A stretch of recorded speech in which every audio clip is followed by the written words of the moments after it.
de 120 millions de dollars doit voir le jour dans moins de 2 ans. Mais déjà, l'entreprise est à la recherche de plus de 300 employés. Le directeur du recrutement pour toute l'Amérique du Nord était à Québec aujourd'hui. Je me suis entretenu avec lui.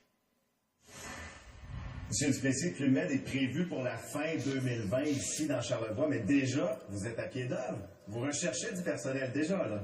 L'avenir appartient à ceux qui se lèvent tôt. Vous êtes levé tôt. On s'est levé tôt. Mais on a commencé déjà. Il faut savoir que déjà, il y a tellement de projets qui se passent au club en ce moment. Le club est en pleine effervescence.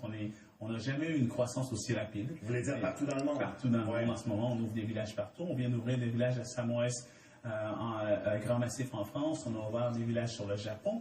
Moi, on a ouvert des villages en Chine. Et ici, à Charlevoix, comment ça va? Est-ce que déjà les gens ont commencé à postuler? Oui, mais il y a déjà, ce que j'ai amené, c'est qu'il y a un bon engouement déjà du Club Med partout sur la planète. Les gens de tous les projets que je vous ai parlé, le projet le plus populaire que tout le monde a sur le bout des lèvres, c'est le Massif de Charlevoix. Qu'est-ce que vous avez à offrir comme emploi, là?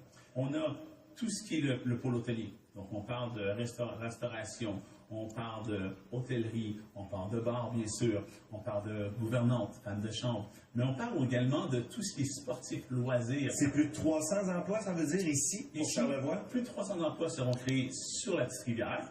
Et également, autour, on prévoit environ l'équivalent jusqu'à 400 emplois.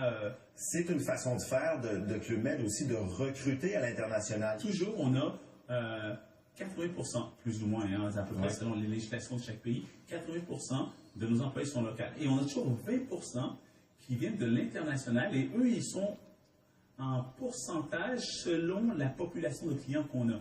Bien sûr, pour les accueillir dans leur langue, pour qu'ils soient à l'aise. Parce que c'est rassurant, par exemple, pour un Brésilien d'entendre parler portugais. Toujours. Muito importante de falar português. Vous parlez portugais un peu.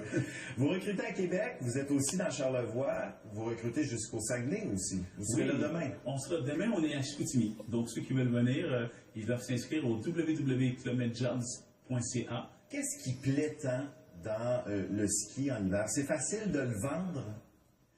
Aujourd'hui, il faut savoir que même les Français, ils n'ont pas toujours des places dans nos villages de ski. Au Québec, on est à plus 20% de ventes par rapport à l'année. À chaque année, on est en croissance au Québec de nos ventes aux Alpes. Le Club Med, c'est du tout inclus, mais quand tu arrives au ski et que tu n'as pas à te soucier de rien, c'est ski en pied, tu pars, tu montes, les enfants sont occupés, il y a des moniteurs pour tous les groupes d'âge. C'est plus facile pour nous, en fin de compte, de s'occuper de notre clientèle dans le ski parce que 100% des énergies sont vers une activité. On le disait, et en terminant, c'est prévu pour 2020, la première pelletée de terre.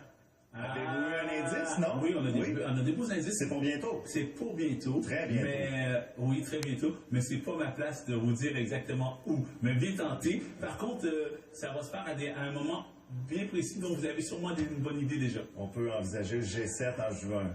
Qui sait? On verra bien. Merci, M. Duplessis. Merci beaucoup.